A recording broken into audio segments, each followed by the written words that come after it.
সকাল সকাল 8টার দিকে আমরা খবর পাই যে পাগলা শেয়ালের কামড়ে আক্রান্ত রোগী হাসপাতালে আসতেছে। নেত্রকোনার সাতপা ইমুচাপা এই এলাকা থেকে। তৎক্ষণাৎ আমি চলে আসি। আমার অতিরিক্ত নার্স, অতিরিক্ত ওয়ার্ড বয় সবাইকে আমি তৎক্ষণাৎ নিয়োগ করি।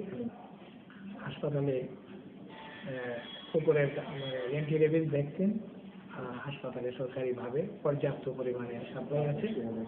রোগীদের চিকিৎসা দিতে কোনো সমস্যা হচ্ছে না, রোগীদের কোনো রকম ব্যাক পাইতে হচ্ছে না। তাৎক্ষণিকভাবে আমরা রেবিস অ্যান্টি রেবিস ভ্যাকসিন এবং আরআইজি যেটা ইমিউনোগ্লোবুলিন, এটা খুবই ইম্পর্টেন্ট। প্রাইসিং সাইটের চতুর্দিকে তৎক্ষণাৎ না দিলে ভ্যাকসিন দেওয়ার পরেও রোগী জলাতঙ্কে আক্রান্ত হইতে পারে। সেই আরআইজিও আমাদের সাপ্লাই আছে, অতি মূল্যবান ওষুধ। সাজিয়ে সবাইকে আমরা খুব সুন্দরভাবে ম্যানেজ করেছি।